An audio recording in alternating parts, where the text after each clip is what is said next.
Hello friends, welcome to book foods channel. ఈరోజు గంగవాయిల్ కూర చూడండి. ఇది గంగవాయిల్ కూర అంటారు దీన్ని. గంగవాయిల్ కూరతో రాయితా ఎలా తయారు చేసుకోవాలో ఈ వీడియోలో తెలుసుకుందాము. ఈ రాయితా మనము చపాతీలో కానీ రొట్టెలకు కానీ పెట్టుకొని తినడానికి చాలా చాలా రుచిగా ఉంటుంది.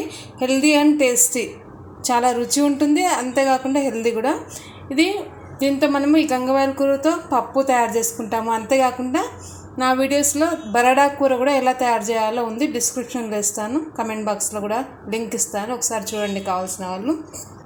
అయితే గంగవాయిల్ కూరకి మన్ను ఎక్కువగా ఉంటుంది కాబట్టి మనము దీన్ని రెడ్ కాడ ఉంటుంది, ఆ కాడ వరకు కట్ చేసుకొని మిగిలినంతా కూడా సన్నగా కట్ చేసుకోవాలి. కట్ చేసుకోవడానికి ముందే మనము ఒక 5-6 టైమ్స్ దీన్ని కంప్లీట్ వాష్ చేసుకోవాలి తప్పనిసరిగా, లేదంటే మన్ను వచ్చే అవకాశం ఎక్కువ ఉంటుంది. కాబట్టి మంచిగా కడుక్కున్న తర్వాత ఇలా చిన్న చిన్న ముక్కలుగా కట్ చేసుకోవాలి. ఇప్పుడు మనము రాయితా ఎలా తయారు చేయాలో చూద్దాము. బాండ్లీ పెట్టుకొని వేడైన తర్వాత స్టవ్ ఆన్ చేసుకొని బాండ్లీ పెట్టుకోవాలి. ఇప్పుడు దీనిలో ఒక 5 టేబుల్ స్పూన్స్ ఆయిల్ వేసుకోవాలి. కొంచెం వేసుకుంటాం. ఇక్కడ నేను 5-6 గంగవాయిల్ కూర కట్టలు మీడియం సైజు తీసుకున్నాను. అదేవిధంగా ఒక 3 ఉల్లిపాయలు, ఒక 3 పచ్చిమిర్చి ఇలా పొడవుగా కట్ చేసి పెట్టుకోవాలి. ఉల్లిపాయలు ఇలా సన్నగా కట్ చేసి పెట్టుకోవాలి. తర్వాత నూనె వేడైన తర్వాత మనం దీంట్లో పోపు గింజలు వేసుకోవాలి. ఆవాలు కొంచెం చిటపటలాడాలి. ఇప్పుడు దీంట్లోనే మనం కొద్దిగా జీలకర్ర కొంచెం వేసుకుంటే సరిపోతుంది, ఒక 1/2 టేబుల్ స్పూను. ఇప్పుడు దీంట్లో కట్ చేసి పెట్టుకున్న పచ్చిమిరపకాయలు, ఇవి కొద్దిగా వేగిన తర్వాత మనము కట్ చేసుకున్న ఈ గంగవాయిల్ కూరను వేసేసుకోవాలి.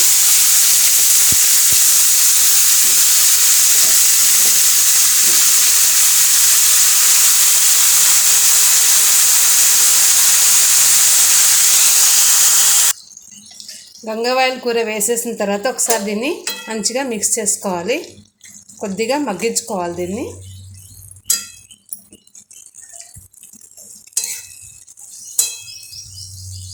ఇప్పుడు దీనిలో మనము రుచికి సరిపడా ఒక 1/2 టేబుల్ స్పూన్ ఉప్పు, మనం పెరుగు కూడా యాడ్ చేస్తాం తర్వాత, అంతా కలిసి ఒకసారి యాడ్ చేసుకున్నాము. తర్వాత కొద్దిగా పసుపు మీ ఇష్టం, కావాలంటే వేసుకోవచ్చు, లేదంటే లేదు. కలర్ఫుల్గా ఉంటుంది కానీ వేస్తున్నాను నేను. అంతేకాకుండా హెల్దీ కాబట్టి కొంచెం పసుపు వేసుకోండి. ఇప్పుడు దీన్ని మళ్ళీ ఒకసారి కలిపేసి ఇది ఉడకడానికి ఒక 2 మినిట్స్ సరిపోతుందండి, తొందరగా ఉడికిపోతుంది. ఇది మనకి మూత పెట్టేసి ఒక 2 మినిట్స్ ఉడికించుకోవాలి.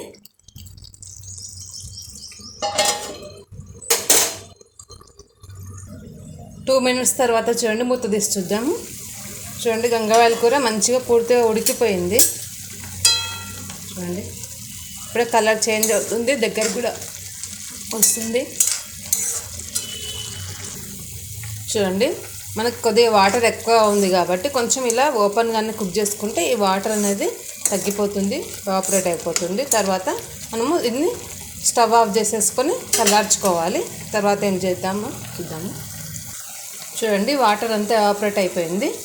ఇది మనకి తొందరగా ఉడికిపోతుంది, మనం మూత పెట్టకపోయినా తొందరగానే ఉడుకుతుంది. చూడండి, ఇలా ఉడికిన తర్వాత మనము స్టవ్ ఆఫ్ చేసేసుకొని దీన్ని చల్లార్చుకోవాలి.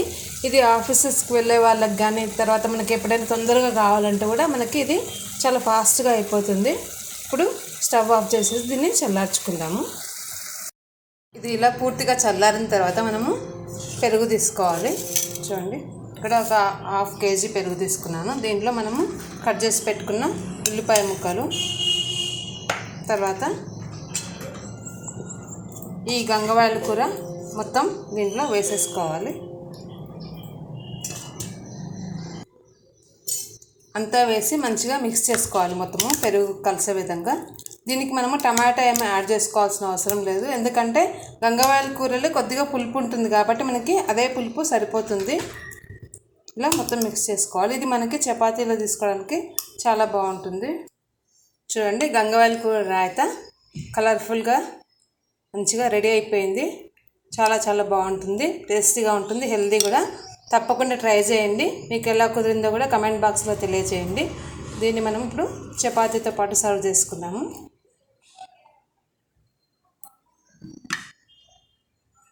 మీకు నా వీడియో నచ్చినట్లయితే తప్పకుండా లైక్, షేర్, ఇంకా సబ్స్క్రైబ్ చేసుకోవడం మర్చిపోవద్దు. Thank you for watching.